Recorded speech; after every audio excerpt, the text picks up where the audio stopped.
জয়গুরু বন্ধুরা, দুপুরে খাওয়া লইয়ে বই গেলাম। আজকে তো দুপুরে আছে এখানে মাংস, পাঠার মাংস, আর এখানে আছে কলার বুগুল।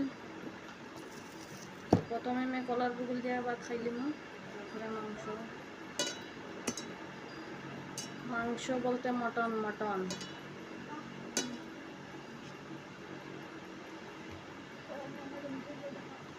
এই যে আমার একটা পার্সেল আইলো, এই যে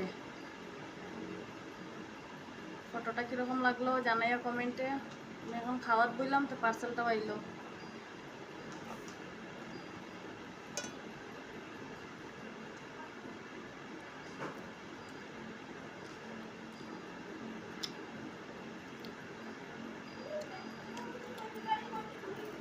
তো আমার ভিডিওগুলো যদি